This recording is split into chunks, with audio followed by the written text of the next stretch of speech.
오늘 말씀 제목은 부활하신 예수님이라는 제목으로 우리가 함께 은혜를 나누고자 합니다. 오늘은 교회에서 가장 중요하게 여기는 날 중에 한 날이죠. 1년을 보내는 가운데 우리에게 365일이라는 날들이 있지만 그 날들이 모두 다 같은 의미, 같은 가치를 가지는 것은 아닐 것입니다. 우리에게 특별히 소중한 날이 있는데 오늘 부활절은 사실은 하나님께서 온 인류에게 주신 가장 축복된 날이고 가장 우리가 하나님께로부터 큰 선물을 받은 날이죠. 그래서 성탄절과 함께 우리 이 부활절은 교회가 가장 기뻐하고 하나님 앞에 영광 돌리는 중요한 날로 하나님 앞에 예배를 드리게 되어집니다. 왜 그렇습니까?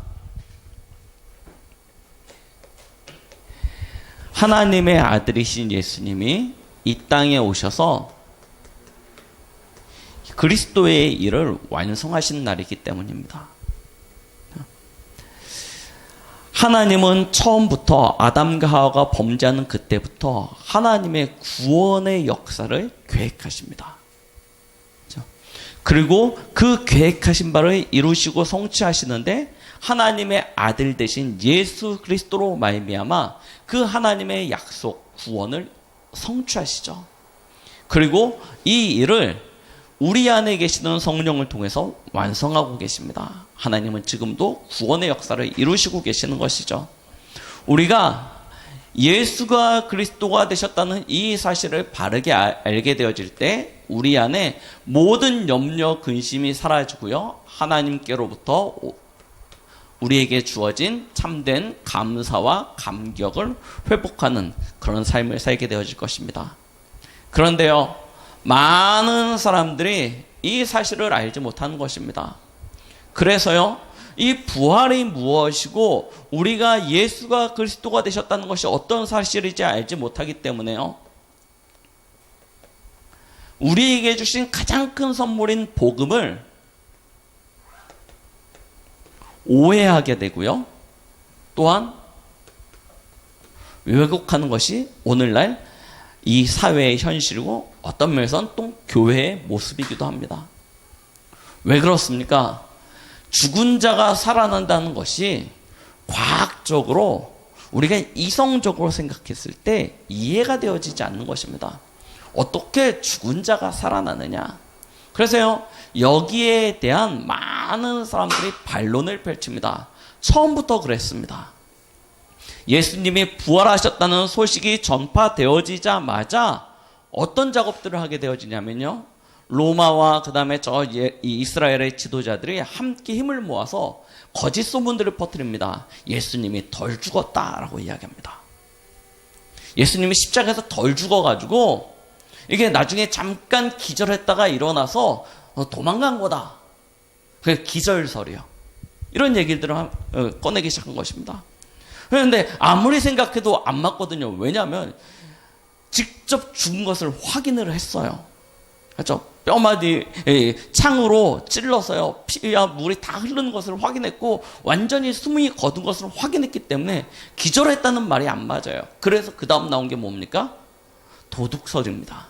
누가 예수님의 시체를 훔쳐가고 난 다음에, 그렇죠? 이게 예수님이 부활했다라고 거짓말로 퍼뜨리는 거다 이야기합니다.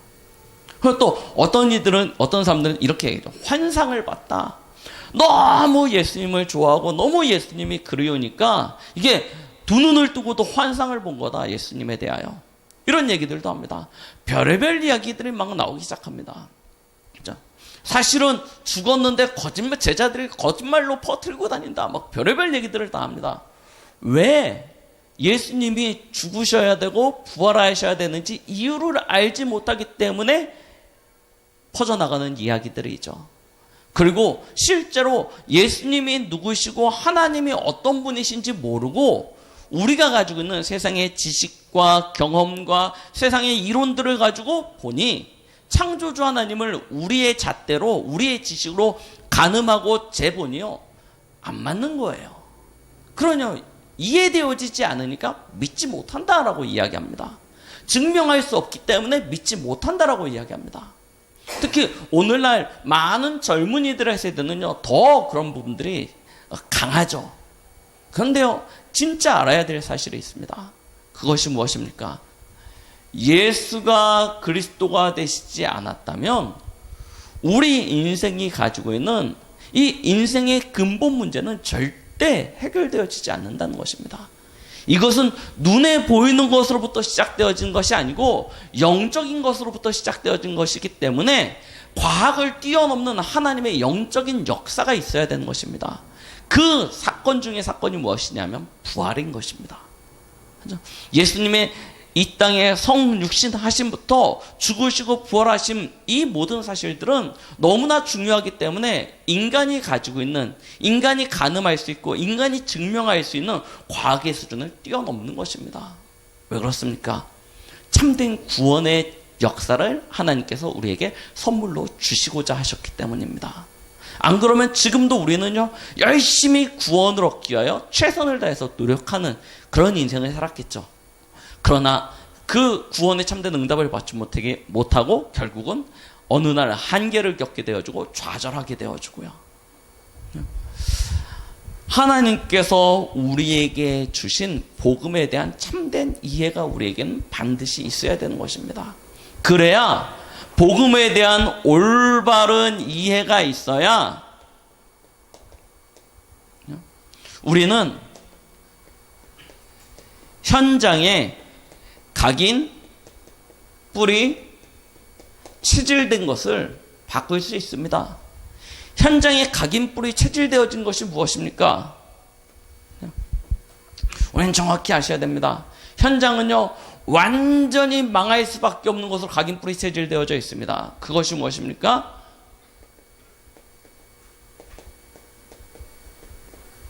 영적 문제요. 이 영적 문제로부터 시작되어진 인생이 빠져나올 수 없는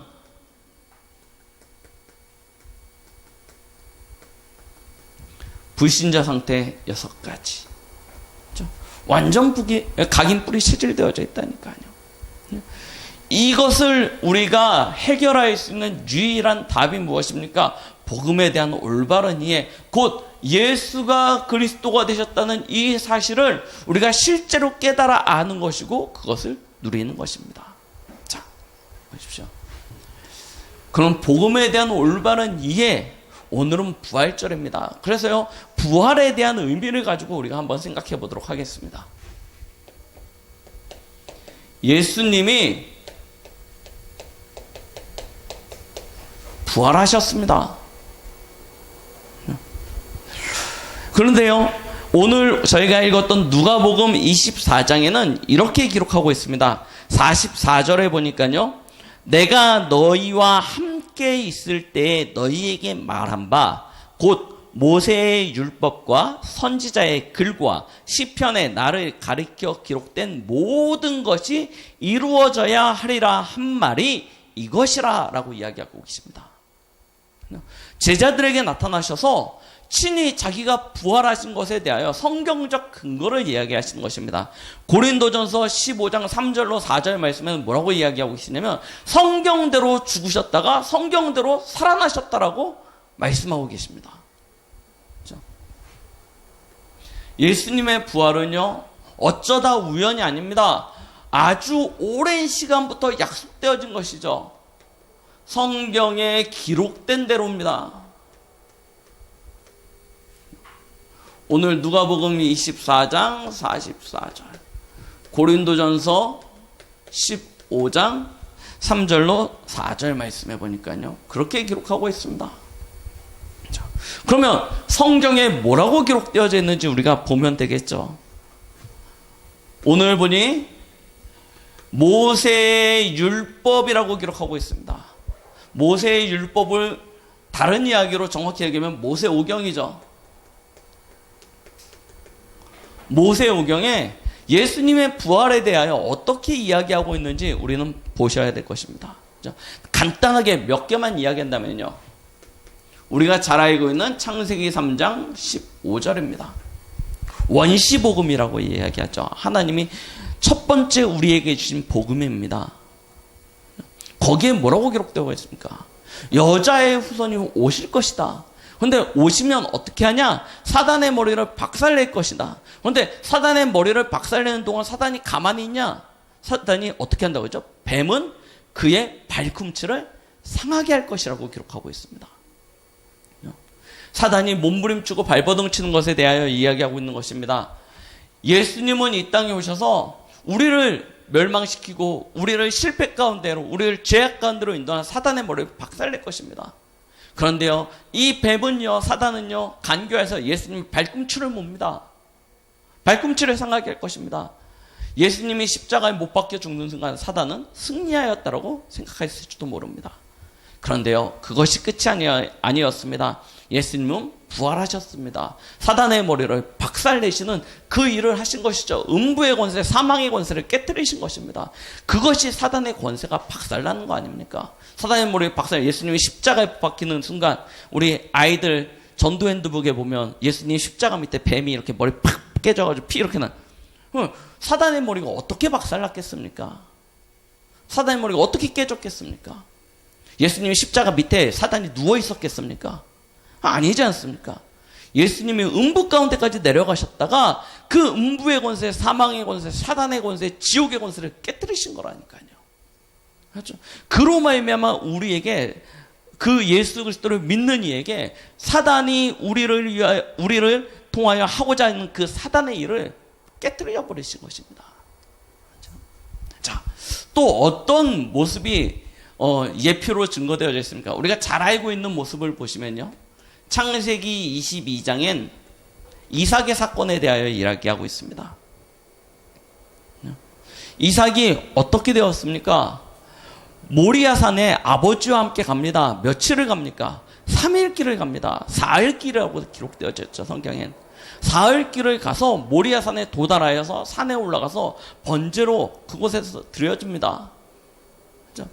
그때 히브리서 11장 17절로 19절에는요, 뭐라고 이야기하고 계십니까? 아브라함이 이삭을 드릴 때 하나님께서 이삭을 다시 살리실 것을 믿음으로 드렸다라고 기록하고 있습니다. 이미 아브라함은 이삭을 드릴 때 할 수 없지, 뭐 하나님이 원하시니까 내 자식이지만 드려야지, 이런 심정이 아니었습니다. 하나님이 다시 살리실 것을 믿고 드린 것입니다. 그렇죠? 왜 그렇습니까? 내 씨를 통하여 하나님께서 대적의 문을 얻게 하시고 내 씨를 하늘의 별처럼 바다의 모래처럼 내 씨로 말미암아라고 약속하셨거든요. 그 씨가 누구였습니까? 이삭이었기 때문입니다. 그렇죠? 그래서 다시 살리실 것을 믿었어요. 이것이 무엇입니까? 사실은 그리스도의 예표인 것입니다. 자, 우리가 잘 알고 있는 인물이 또 하나 있죠. 창세기 50장 20절. 누구입니까? 요셉입니다. 요셉이 애굽에 가서 총리가 되어지고 가족을 만났습니다. 가족을 만나고요, 그 가족들을 다 데리고 애굽에 정착하였습니다. 그리고 시간이 흘러서 아버지 야곱이 숨을 거뒀습니다. 아버지 야곱이 숨을 거두는 그 순간 형들은 다시 두려움에 빠집니다. 왜 그렇습니까? 자기들이 팔았으니까. 아버지가 살아계셨을 때는 아버지가 나의 보호막, 우리의 보호막이 되겠지만 아버지 이제 죽었어요. 보호막이 사라졌어요. 혹시 요셉이 우리를 해코지하지 않을까? 라고 생각했던 그때 요셉이 한 고백입니다. 당신들은 나를 죽이려 하였으나 하나님은 이것을 선으로 바꾸어 오히려 많은 사람들의 생명을 살리는 일에 사용하셨다는 것입니다. 그렇죠? 요셉의 생애가, 그렇죠, 전 생애를 통해서 봤을 때는요, 성경학자들은 이렇게 이야기하고 있습니다. 아버지와 함께 가나안 땅에서 행복하게 살고 있었던 요셉이 어느 날 노예가 돼서 보디바르의 집으로 갔다. 이것이 예수님의 성육신을 예표하는 것이다. 그리고 그가 아무 죄가 없는데 감옥으로 들어갔다. 예수님이 아무 죄 없이 고난을 당하시고 십자가에 지시는 그 일을 예표하는 것이다. 그리고 그가 한 일이 없는데 다시금 어느 날 총리 영광의 자리에 서게 되어졌다. 이것이 예수 그리스도의 부활을 예표하는 것이다. 라고 성경학자들은 이야기합니다. 그렇죠? 모세의 생애를 통해서 또한 이야기하고 있습니다.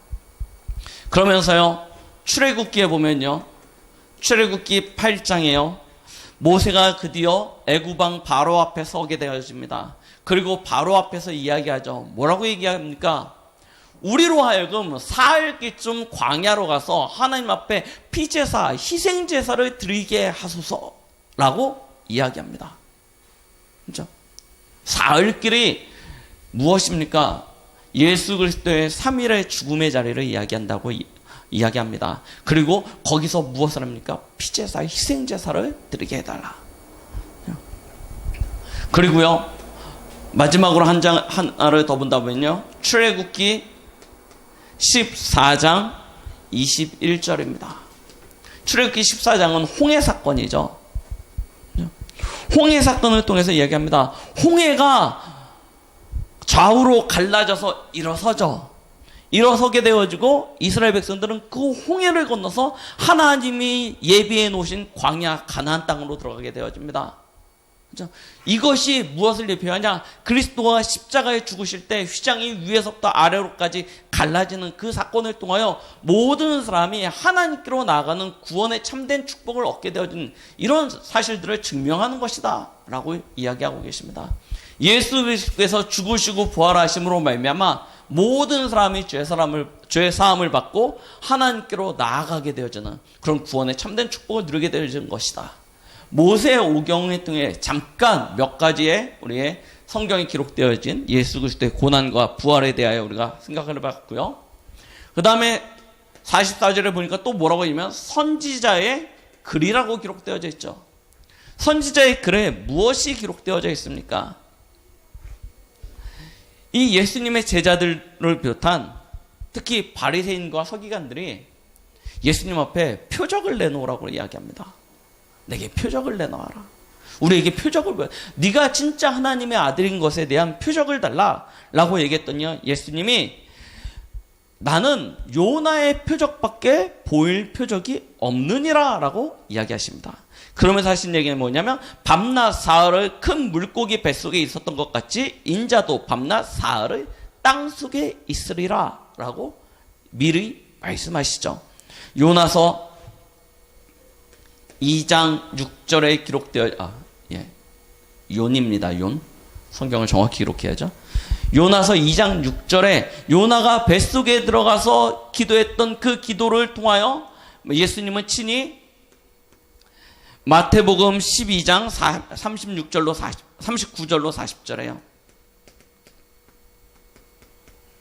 이 글을 인용하셔서 이야기하십니다.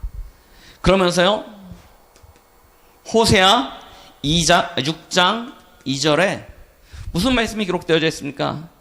예수님께서 이틀 후에 우리를 살리시며 제3일에 우리를 일으키시리니 우리가 그 앞에 서리라 라는 말이 기록되어져 있습니다. 예수님이 3일 만에 다시 살아날 것에 대하여 이야기하시는 모습을 다시 호세아에게 보여주신 것인데요. 이것은 또한 이스라엘이 고난 가운데 있다가 다시금 해방되어지는 것에 대한 예언이기도 하시죠. 예수님의 부활에 대하여 선지자들이 이야기하고 있는 성경의 글들은 많습니다. 특히 이사야 53장에 보면 예수님의 고난과 부활에 대하여 또한 친히 이야기하고 있죠. 자, 그리고 마지막 시편입니다. 시편에는 뭐라고 기록되어져 있습니까? 시편 16편 9절로 10절 말씀입니다. 이러므로 내 마음이 기쁘고 내 영광도 즐거워하여 내 육체도 안전히 거하리니 이는 내 영혼을 음부에 버리지 아니하시며 주의 거룩한 자로 썩지 않게 하실 것임이니라 라고 기록하고 있습니다. 음부에 거하지 아니하고 썩지 않게 하신다라고 이야기하고 계십니다. 이 말을 인용하여서요, 사도행전 2장에 베드로는요 광장에서 이스라엘 백성들에게 또한 이 말을 인용하여 그대로 이 복음을 증거하는 모습들이 기록되어져 있는 것을 우리는 신약에서도 또한 확인할 수 있습니다. 마찬가지입니다. 시편 110편 1절에는요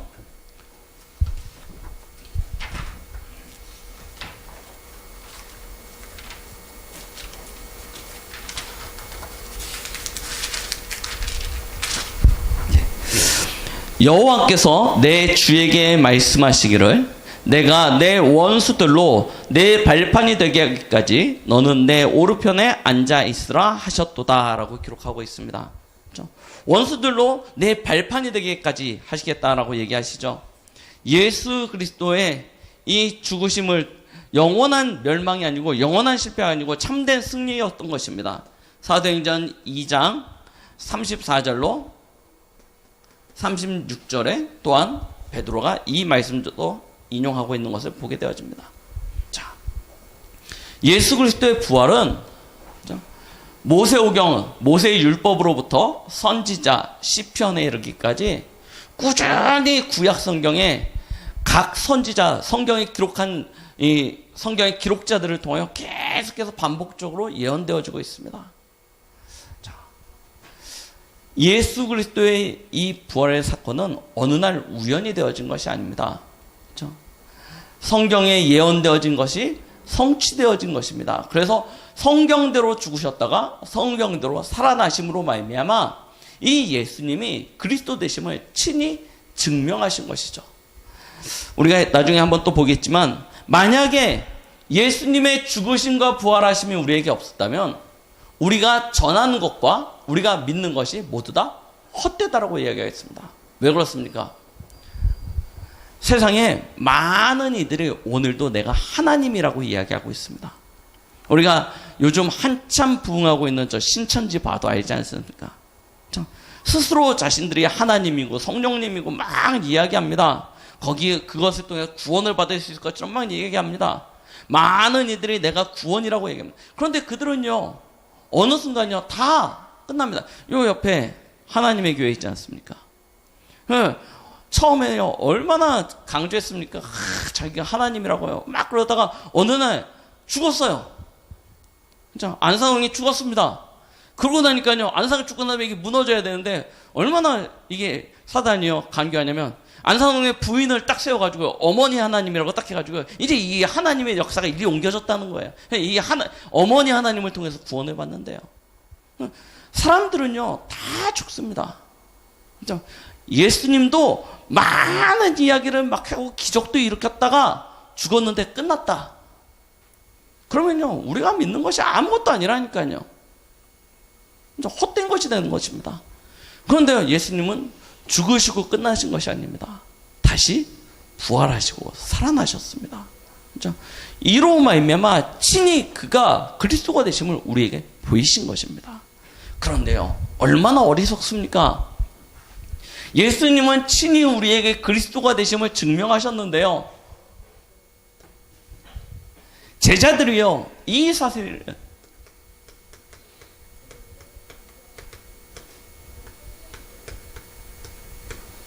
믿지 못하는 거예요.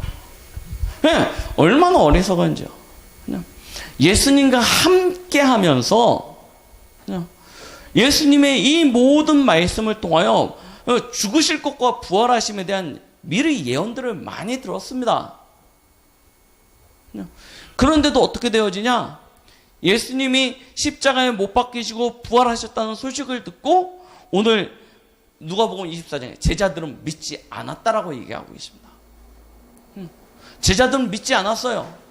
그 중에 한 사람 베드로는요 그 소식을 듣고 무덤에 와서 확인합니다. 확인하고 난 다음에 어떻게 하냐?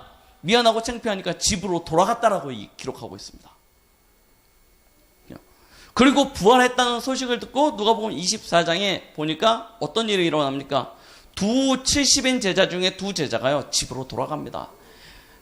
이상한 흉흉한 소문이 돈다는 거예요. 예루살렘에 우리가 따르던 선생님이 죽었는데 다시 살아나서 돌아다닌다는 이상한 소식이 들린다. 말도 안 된다. 우리 그냥 집으로 갈 거다 하고 집으로 가는 중이에요. 거기에 누가 나타나십니까? 예수님이 옆에 나타나셔서 함께 걸어가시는데도 예수님이 이미 죽었다라고 딱 결론을 내놓고 보니까 옆에 있는 예수님이 안 보여요. 이런 상태가 되어집니다.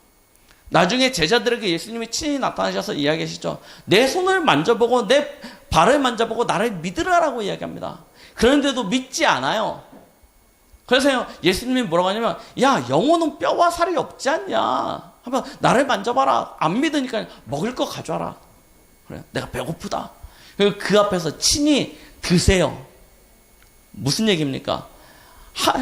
부활하신 것을 보여주시는, 그런데도 안 믿어요. 그렇죠? 우리도 비슷한 수준인 것 같습니다.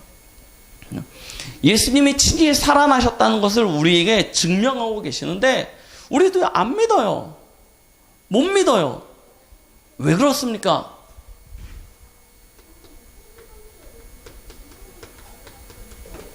우리 안에 옛틀이 너무 강해요. 근데 이 옛틀이 어떤 틀이냐? 언약 안에서 나온 틀이 아니고 세상의 틀이요. 세상에서 보고, 세상에서 듣고, 세상에서 배우고, 세상에서 가르침 받고, 세상에서 경험하고, 이 틀이요 너무 있어요. 근데 이 틀을 누가 만들었습니까?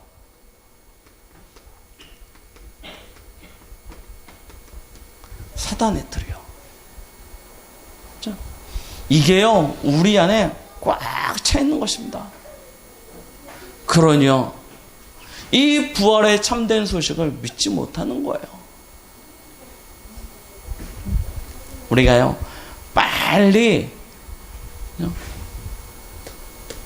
무엇을 깨달아야 되냐?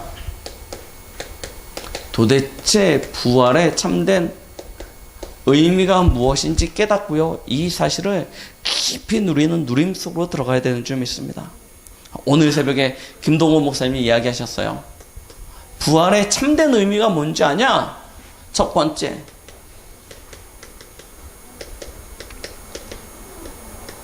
생명부활이다.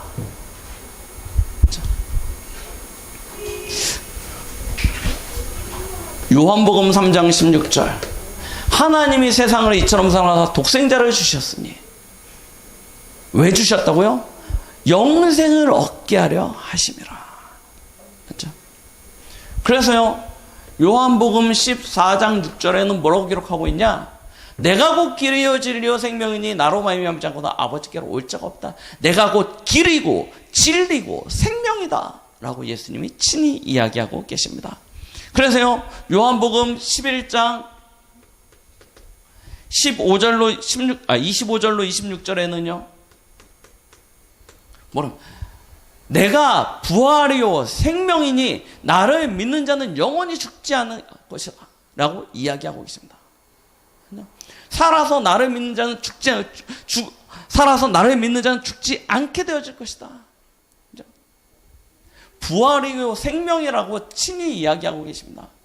요한복음 20장 31절, 이 성경이 기록되어진 일은 예수님이 이 땅에 오셔서 많은 일을 하셨지만 이것만 기록되어진 이유가 무엇이냐? 그가 하나님의 아들이심을 믿고 생명을 얻게 하기 위함이다. 그렇죠? 그리스도로 말미암아 우리는 생명을 얻었습니다. 어떻게 생명을 얻었습니까? 예수님이 이 땅에 오셔서 그리스도가 되어주심으로 말미암아 우리의 이 죄 문제 끝내버리신 것입니다. 이야기하지 않습니까? 요한복음 14장 6절. 죄송합니다. 마가복음 10장 45절.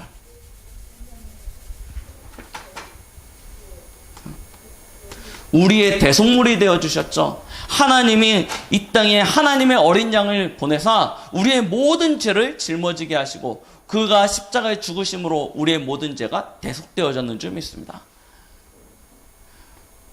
사단의 문제입니다. 죄로 말미암아 하나님 떠나서 사단의 자녀된 우리 인생. 예수가 그리스도가 되심으로 그렇죠? 사단의 머리를 박살내셨습니다. 사단의 일을 꺾으신 것입니다. 그래서요 하나님 떠나 저주와 재앙 가운데 살던 우리에게 하나님 만나는 길이 되어 주신 것이죠. 참된 생명을 허락하여 주신 것입니다.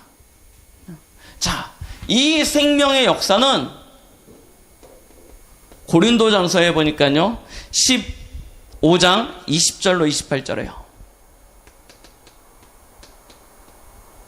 자, 부활에 대하여 바울이요 아주 잘 설명한 장입니다. 아까 말씀드렸죠. 요 앞에는 뭐라고 기록되어져 있냐면 예수님의 부활이 없으면 아까 말씀드렸던 대로 우리의 믿음, 우리의 전하는 것이 다 헛된 것이다 라고 요 앞에 기록되어져 있습니다. 그러고 난 다음에 이 15장으로부터 무슨 얘기냐면 예수님은 부활의 첫 열매다라고 기록하고 있는 것입니다. 그렇죠? 한 사람으로 말미암아 사망이 들어왔고 한 사람으로 말미암아 우리에게 부활도 주어졌다라고 기록하고 있습니다. 그렇죠?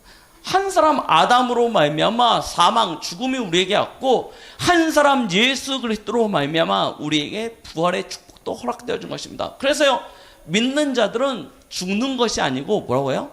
잔다라고 이야기하죠. 그렇죠? 왜요? 부활에 연합되어진 것입니다. 영생입니다. 그래서 성경에 잘 보십시오. 읽어보십시오. 예수님이 이 땅에 오시면 어떤 일이 일어나는지 잘 기록하고 있다니까요. 먼저 죽은 자들이 부활한다고 얘기하고 있습니다. 그래서요, 다 부활해서 하나님 앞에 심판을 받고 마지막에는 어떤 일이 벌어지냐? 악한 자, 우리를 멸망시킨 자 사단이여 사망케 되어지는 일이 벌어진다라고 기록하고 있습니다. 완전한 생명부활입니다. 자, 예수 그리스도의 부활의 의미입니다. 두 번째는 무엇입니까? 우리의 삶의 부활입니다. 고린도전서 5장 17절 말씀 너무나 잘 알고 계시죠? 그런즉 이전 것은 지나갔으니 보라 새 것이 되었습니다. 어떻게요? 누구든지 그리스도 안에 있으면. 그렇죠?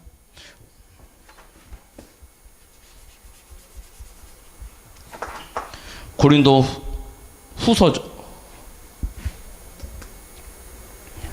누구든지 그리스도 안에 있으면 새로운 피조물이라고 이야기하고 계십니다. 어떻게 새롭게 되었습니까? 우리의 신분이 바뀌었다니까요. 요한복음 1장 12절 하나님의 자녀입니다. 하나님의 자녀는 고린도전서 3장 16절 하나님이 함께 하시는 것입니다. 자, 하나님이 함께하는 신분이 되어지니 우리의 존재가 바뀌었습니다. 자, 보세요. 우리 렘넌트들이 이야기해 줄게요. 거듭남 아닙니까? 거듭남을 다른 이야기로 이야기하면 뭐라고 얘기하냐면 재창조라고 이야기합니다. 재창조의 역사가 일어나는 것입니다. 그랬더니 무엇이 바뀝니까? 우리의 신분이 바뀐 것입니다. 신분이 변화되어지니까요. 우리의 존재가 바뀌어졌습니다. 어떻게 바뀌어졌습니까? 너는 복이 될지라 라고 이야기하고 계십니다. 존재가 바뀌어버렸어요. 너를 축복하는 자는 내가 축복하고 너를 저주하는 자는 내가 저주하리니 모든 족속이 너 때문에 복을 받게 될 것이다 라고 이야기하고 계시는 것입니다. 자, 우리가 무슨 복받을 존재입니까? 우리가 무슨 복을 나누는 사람들에게 줄 만한 존재가 되어집니까? 아닙니다. 그런데 걱정하지 말 것은 우리 안에 계시는 성령 하나님께서 우리를 인도하사 이 복 가운데로 가게 하신다는 것입니다. 요한복음 14장 26절 27절 성령 하나님이 하시는 일입니다. 그가 우리를 진리 가운데로 인도하신다고 하셨습니다. 더군다나요 어떻게 하십니까? 우리의 주인이 바뀐 거라니까요. 이제 내가 사는 것이 아니요 내가 사는 것은 내 안에 계신 그리스도께서 사시는 것이라고 하였습니다. 갈라디아 2장 20절 주인이 바뀌어버렸어요. 내가 내 존재를 복받게 하려고 하는 것이 아닙니다. 하나님이요 완전 변화시켜버린 거예요. 자, 그런데요 그분이 우리 안에 소원을 두고 행하신다고 하셨습니다. 빌립보서 2장 13절 그래서 그 소원을 따라 우리를 통하여 더 큰 일도 하게 하시겠다고 약속하시죠. 믿으면 예수님이 이 땅에서 하신 일보다 더 큰 일을 하게 하시겠다라고 약속하고 계십니다. 그것이 무엇입니까? 그렇죠? 하나님이 우리에게 주신 권세 중에 권세입니다. 마태복음 28장 16절로 20절에는 이렇게 이야기하고 계시죠.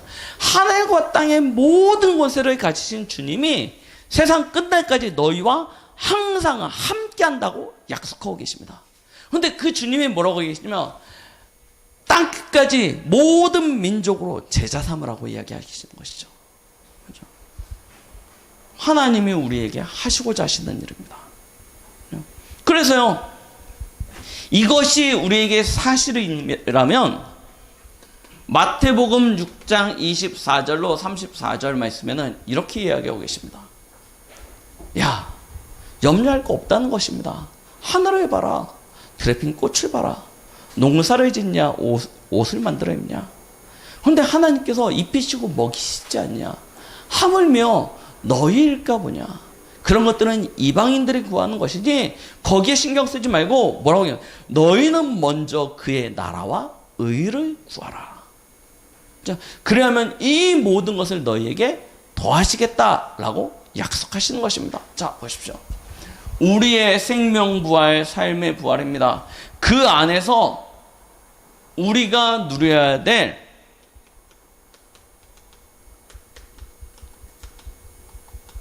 사명입니다. 다 살아나게 되는 것입니다. 다 회복되어지게 되는 것입니다. 그죠? 하나님이 우리에게 부활의 의미를 주셨는데요. 부활을 통해 축복을 주셨는데요. 생명이 살아나고 우리의 삶이 살아나고요. 우리의 미래와 우리의 인생의 방향이 틀어져 달라지는 것입니다. 완전한 부활입니다. 완전한 축복입니다. 그죠? 이걸 우리는 실제로 누리는 것입니다. 어떻게 해요? 결론입니다. 어저께요, 렘데이 때 유 목사님이 그런 얘기를 하셨죠. 우리가 무엇을 하는 것이 아니다. 그죠? 말씀과 기도, 전도, 이걸 하는 것이 중요한 게 아니고 먼저 세팅하라고 하였습니다.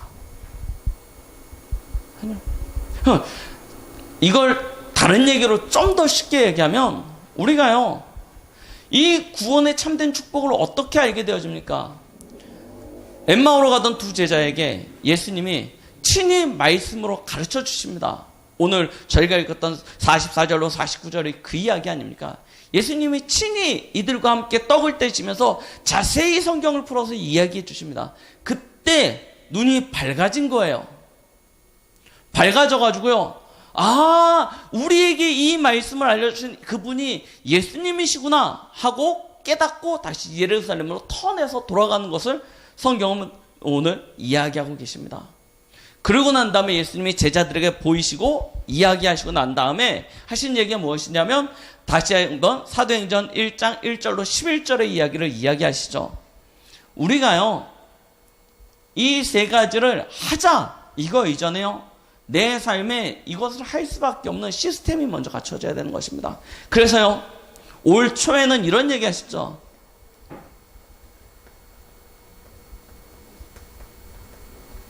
나의 영적 시스템이요. 진짜 내 영적 시스템이 무엇입니까? 나를 영적 서밋으로 끌고 들어갈 수 있도록 나를 만드는 나의 영적 시스템이 어떤 시스템 속에 있습니까? 그렇죠? 이걸 먼저 나의 하루 24시 속에서 찾아서 세팅하는 것입니다. 말씀 속으로 들어갈 수 있는, 기도할 수 있는, 진짜 전도 속에 내 인생에 담길 수 있는 그것을 누리는 영적 시스템을 먼저 갖추는 것입니다. 이것이 되어지면요, 우리의 삶 속에서는요, 하나님이 주시는 참된 응답과 능력과 증거가 나타나지게 되죠. 그걸 가지고 우리는 내가 있는 곳과 우리의 지역과 민족과 나가서 나라와 세계 현장 속에 증인이 되어지는 축복을 누리게 되어지는 것입니다. 그렇죠? 그래서요, 오늘 누가복음 24장 49절 저희가 읽었던 마지막 본문에 이렇게 이야기하죠. 약속하신 것을 기다리라고 이야기하십니다. 그렇죠? 사도행전 1장 8절이죠. 오직 성령이 너희에게 임하시면 너희가 권능을 받게 될 것이라고 이야기하셨죠.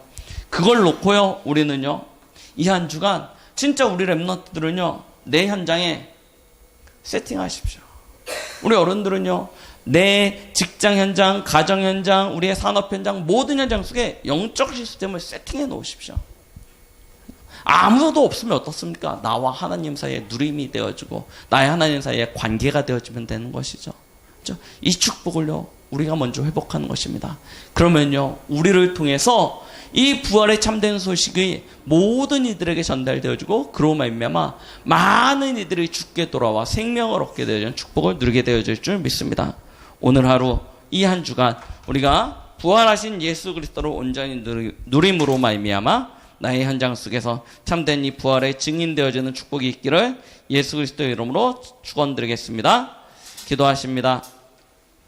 하나님 아버지 감사드립니다. 이 땅에 성경대로 오셔서 성경대로 죽으시고 부활하신 예수님이 우리에게 친히 그리스도 되심을 오늘 말씀을 통해서 확인시켜 주시고 우리에게 허락하신 이 부활의 참된 의미가 무엇인지 깨달아 알 수 있도록 인도하신 주님, 우리가 이 부활의 기쁨 속으로 부활에 대한 감사와 감격 속으로 들어가기 위하여 우리의 현장 속에서 한 주간 말씀과 기도와 전도에 세팅이 되어지는 나만의 영적 시스템이 준비되어지는 그런 은혜의 한 주간, 그래서 우리로 하여금 현장 속에 부활의 참된 증인으로 설 수 있는 축복된 한 주간이 되도록 역사하여 주시옵소서. 예수 그리스도의 이름으로 기도드렸습니다. 아멘.